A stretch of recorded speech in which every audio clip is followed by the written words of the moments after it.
जब भी कोई अमीर बनने की बात करता है तो दिमाग में क्या तस्वीर आती है? मेरे तो यही आता है कि भाई अब हर छोटी छोटी चीज छोड़नी पड़ेगी। बिल्कुल, दोस्तों के साथ बाहर जाना बंद, वो महंगी वाली कॉफी बंद। हाँ, और हर एक रुपए का हिसाब किताब।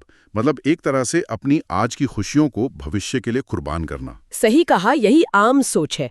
ऐसा लगता है जैसे अमीर बनने का रास्ता सिर्फ कंजूसी और त्याग से ही होकर गुजरता है। लेकिन आज हम जिस मटेरियल पर बात कर रहे हैं वो इस पूरी सोच को ही पलट देता है। रमित सेठी की किताब I will teach you to be rich. हाँ, उसका सार यही है कि अमीर बनने का मतलब कंजूस बनना नहीं है, बल्कि स्मार्ट बनना है। एग्जैक्टली और किताब का आइडिया ये है कि एक भरपूर जिंदगी आज भी जी जा सकती है और साथ साथ भविष्य के लिए दौलत भी बनाई जा सकती है। हाँ, और ये कोई जादू नहीं है, बल्कि एक सिस्टम है। और आज हम इसी सिस्टम की गहराई में जाने वाले हैं, जो हमें बताता है कि कैसे पैसे को लेकर हमारी सोच, हमारी आदतें और हमारा भविष्य सब कुछ बदला जा सकता है। सही। हमारी आज की चर्चा का मकसद रमित सेठी के दर्शन को समझना है, खास तौर पर उनके वेल्थ सिस्टम्स और कॉन्शियस स्पेंडिंग के विचारों को। हम ये देखेंगे कि कैसे ऑटोमेटिक सिस्टम बनाकर हम पैसे के रोज-रोज के तनाव से छुटकारा पा सकते हैं और अपनी मेहनत की कमाई को उन चीजों पर खर्च कर सकते हैं जो हमें सच में खुशी देती हैं। तो चलिए शुरू करते हैं। किताब का जो सबसे पहला सवाल है वो सुनने में बहुत आसान लगता है, पर है बहुत गहरा। सवाल है, आपके लिए अमीर जिंदगी का मतलब क्या है? ये बहुत दिलचस्प सवाल है। हाँ, क्योंकि ज्यादातर लोग शायद कहेंगे बहुत सारा पैसा, लेकिन किताब इस जवाब को सिरे से खारिज कर देती है ना? बिल्कुल, क्योंकि बहुत सारा पैसा एक मंजिल नहीं है, ये बस एक नंबर है। रमित का कहना है कि जब तक कोई ये नहीं जानता कि वो उस पैसे का करेगा क्या, तब तक वो पैसा बेमतलब है। अच्छा। असली सवाल ये है कि वो पैसा आपको कैसी जिंदगी देगा। कुछ लोगों के लिए इसका मतलब हो सकता है कि वो साल में 2 बार विदेश घूम सके, या किसी और के लिए शायद अपने परिवार के साथ ज्यादा वक्त बिताना। हाँ, या फिर अपने माँ बाप की देखभाल करना बिना किसी फाइनेंशियल चिंता के। मतलब अमीर होने का असली मतलब दूसरों को दिखाना नहीं है, नहीं, बल्कि अपनी शर्तों पर जीना है। पैसा आपका मालिक नहीं, बल्कि आपका एक टूल होना चाहिए जो आपकी पसंदीदा जिंदगी जीने में मदद करे। ये सोच ही अपने आप में एक बहुत बड़ा बदलाव है। और यही इस पूरे सिस्टम की नींव है। किसी भी सिस्टम को बनाने से पहले ये जानना जरूरी है कि आप उसे क्यों बना रहे हैं। राइट। अगर मंजिल साफ नहीं है तो रास्ता बनाने का क्या फायदा? जब कोई अपना अमीर जीवन परिभाषित कर लेता है तो पैसा बैंक में पड़ा एक नंबर नहीं रह जाता, वो सपनों को पूरा करने का एक जरिया बन जाता है। और यहीं से अगला और शायद सबसे जरूरी आइडिया आता है। अच्छा, तो एक बार जब मंजिल तय हो गई तो वहां तक पहुंचने का सबसे अच्छा तरीका क्या है? ज्यादातर लोग कहेंगे अनुशासन, विल पावर। और किताब कहती है कि ये सोच ही गलत है। हाँ, ये अनुशासन का नहीं बल्कि डिजाइन का खेल है। यही तो इस फिलॉसफी का सबसे पावरफुल हिस्सा है।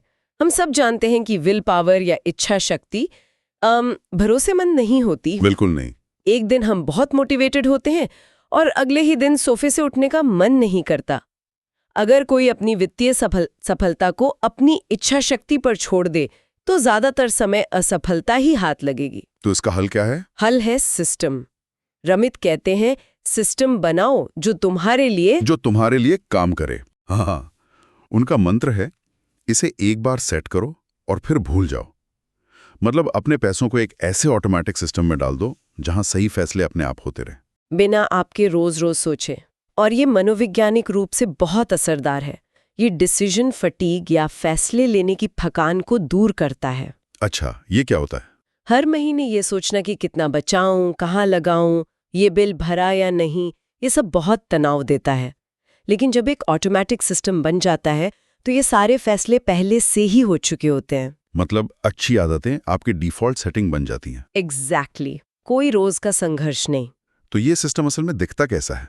यहीं पर सबसे पहले खुद को भुगतान करें, यानी पे योरसेल्फ फर्स्ट का सिद्धांत आता है।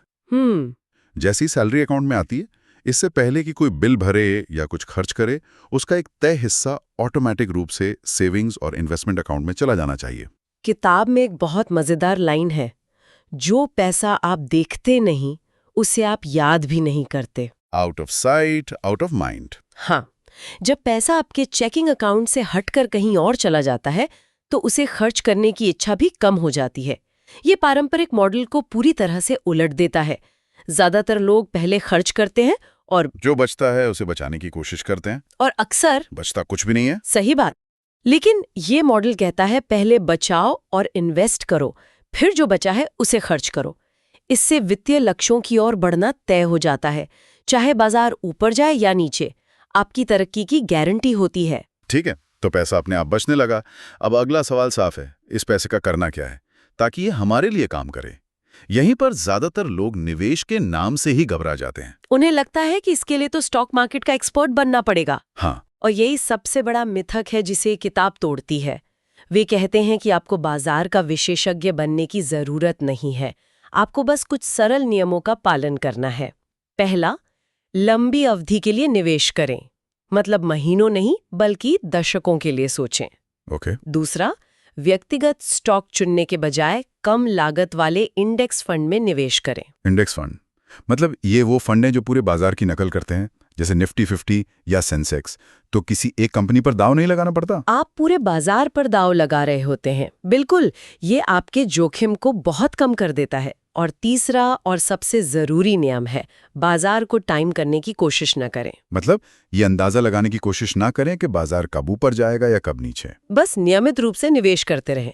क्लासिक कहावत है, बाजार में समय बिताना बाजार को टाइम करने से कहीं ज्यादा जरूरी है। ये सुनने में बहुत आसान लगता है, लगभग इतना आसान कि यकीन नहीं होता। क्योंकि ये है, ज्यादातर लोग, यहाँ तक कि पेशेवर भी, लगातार बाजार को मात नहीं दे पाते।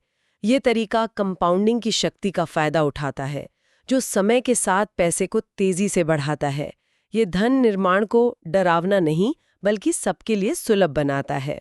अच्छा, अब एक ऐसे विषय पर आते हैं जिसको लेकर बहुत बहस होती है, क्रेडिट कार्ड।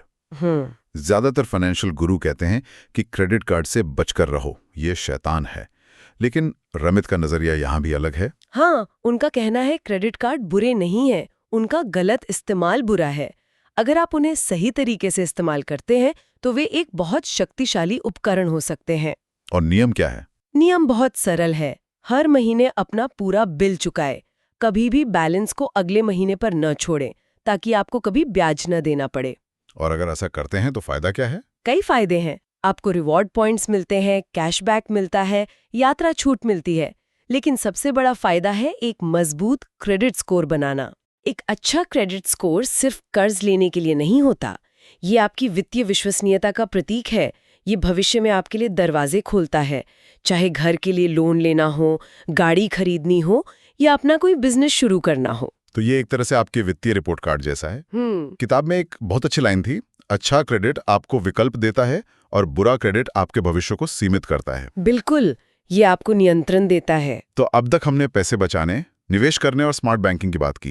अब उस हिस्से पर आते हैं जो मुझे सबसे ज्यादा मजेदार और शायद सबसे विवादास्पद लगा। आप कॉन्शियस स्पेंडिंग की बात कर रहे हैं? हाँ, नियम ये है, उन चीजों पर असाधारण रूप से खर्च करें जिनसे आप प्यार करते हैं और बाकी सब पर बेरहमी से लागत में कटौती करें। इस सुनने में बिल्कुल उल्टा लगता है, लेकिन यही इस फिलॉसफी का दिल है। सोचिए, जब आपकी बचत और निवेश ऑटोमेटिक हो गए हैं, जब आपको पता है कि आपका भविष्य सुरक्षित है, तो आपके चेकिंग अकाउंट में जो पैसा बचा है वो किस लिए है? खर्च करने के लिए। बिल्कुल, और वो भी बिना किसी अपराध बोध के, बिना किसी टेंशन के। रमित कहते हैं कि उन चीजों पर पैसा बर्बाद करने का कोई मतलब नहीं है जिनकी आपको परवाह नहीं है, सिर्फ समाज को दिखाने के लिए। अच्छा। अगर आपको यात्रा करना पसंद है तो बिजनेस क्लास में यात्रा करें, लेकिन अगर आपको महंगे कपड़ों का शौक नहीं है तो सबसे सस्ती टी शर्ट पहने। ये आपको अपने पैसे को अपनी खुशी के साथ जोड़ने की आजादी देता है। जैसे मैं शायद किसी फैंसी रेस्टोरेंट में हजारों रुपए खर्च कर सकता हूँ क्योंकि मुझे अच्छा खाना पसंद है, लेकिन मैं कभी डिजाइनर जूतों पर उतना खर्च नहीं करूंगा क्योंकि आपको उसकी परवाह नहीं है। यही है कॉन्शियस स्पेंडिंग। ये पहले कदम से जुड़ता है अपने अमीर जीवन को परिभाषित करना। ये आपको अपने पैसे को अपने मूल्यों के साथ संरेखित करने की अनुमति देता है। और जब आप उन चीजों पर खर्च करते हैं जो आपको सच में खुशी देती हैं, तो आपको कभी पछतावा नहीं होता। कभी नहीं। ये सिस्टम तो बहुत अच्छा है, लेकिन अगर कोई इस प्रक्रिया को तेज करना चाहे तो, मान लीजिए किसी की आय कम है, तो उसके लिए तो बचत करना और अमीर जीवन तक पहुंचना बहुत लंबा रास्ता होगा। ये एक बहुत ही जरूरी सवाल है, और यहीं पर धन बनाने का अगला स्तर आता है, जिसे किताब धन का सबसे तेज मार्ग कहती है, यानी ज्यादा कमाना। ज्यादा कमाना। हाँ, किताब का एक बहुत दमदार तर्क है। आप कितना बचा सकते हैं उसकी एक सीमा है, लेकिन आप कितना कमा सकते हैं उसकी कोई सीमा नहीं है। मतलब 50 रुपए की कॉफी छोड़ने पर ध्यान केंद्रित करने के बजाय अपनी आय 50,000 रुपए बढ़ाने पर ध्यान केंद्रित करें। ठीक यही, अपनी ऊर्जा बड़ी जीत पर लगाएं। इसके लिए किताब कई रणनीतियां बताती है। अपनी वर्तमान नौकरी में अपनी सैलरी पर बातचीत करना सीखें, ऐसे कौशल विकसित करें जिनके बाजार में ज्यादा मांग हो, या कोई ऐसा साइड बिजनेस शुरू करें जो समय के साथ बढ़ सके। तो बचत और निवेश नींव है, लेकिन आय में वृद्धि एक एक्सेलरेटर की तरह है। ये आपके अमीर जीवन तक की यात्रा को कई साल छोटा कर सकती है। तो इन सभी विचारों को एक साथ देखें तो ये एक पूरा इकोसिस्टम है। ये सिर्फ पैसे बचाने के बारे में नहीं है, ये एक ऐसी जिंदगी डिजाइन करने के बारे में है जो आपको पसंद हो, और फिर उस जिंदगी को जीने के लिए एक ऑटोमेटिक फाइनेंशियल इंजन बनाने के बारे में है। सही कहा। और अंतिम दर्शन ये है कि पैसा आपके जीवन में तनाव को कम करने के लिए होना चाहिए, न कि उसे बढ़ाने के लिए। एक बार जब आपका सिस्टम सेट हो जाता है तो किताब के शब्दों में आपके वित्त को पृष्ठभूमि में चुपचाप चलना चाहिए। आपको हर दिन इसके बारे में चिंता करने की जरूरत नहीं होनी चाहिए। नहीं, ये आपको अपने जीवन, अपने काम, अपने परिवार पर ध्यान केंद्रित करने की आजादी देता है। तो अगर हम इस पूरी चर्चा का सार निकालना हो तो मुख्य बातें क्या होंगी? मेरे हिसाब से पहला, इच्छा शक्ति पर नहीं, सिस्टम पर भरोसा करें। बिल्कुल। दूसरा, बचत और निवेश को ऑटोमेटिक बनाएं। तीसरा, उन चीजों पर दिल खोलकर खर्च करें जो आपके लिए मायने रखती हैं, बिना किसी अपराध बोध के। हाँ। चौथा, अपनी आय बढ़ाने पर ध्यान दें। और सबसे जरूरी, सबसे पहले ये तय करें कि आपके लिए अमीर जीवन का मतलब क्या है। आपने इसे बिल्कुल सही सारांशित किया है। अंत में किताब का एक बहुत ही शक्तिशाली विचार है, अमीर होना एक विकल्प है, ये आपकी सैलरी पर निर्भर नहीं करता। मैं यहाँ एक अंतिम विचार छोड़ना चाहूंगी। ये स्रोत हमें एक बहुत ही साफ और प्रैक्टिकल सिस्टम बताते हैं। बैंक में ऑटोमेटिक ट्रांसफर सेट करना या इंडेक्स फंड चुनना, ये सब तकनीकी काम है और आसानी से हो सकते हैं। लेकिन इस पूरी यात्रा का सबसे मुश्किल और सबसे जरूरी हिस्सा वो पहला कदम है जिसके बारे में हमने शुरू में बात की थी। ईमानदारी से खुद से पूछना कि मेरे लिए अमीर जीवन का मतलब क्या है। अगर किसी को किसी एक चीज पर बिना सोचे समझे खर्च करने की छूट दी जाए तो वो क्या होगी, और उसका जवाब उसके असली मूल्यों के बारे में क्या बताता है? ये एक ऐसा सवाल है जो हमें सिर्फ पैसे के बारे में नहीं बल्कि हमारी पूरी जिंदगी के बारे में सोचने पर मजबूर करता है।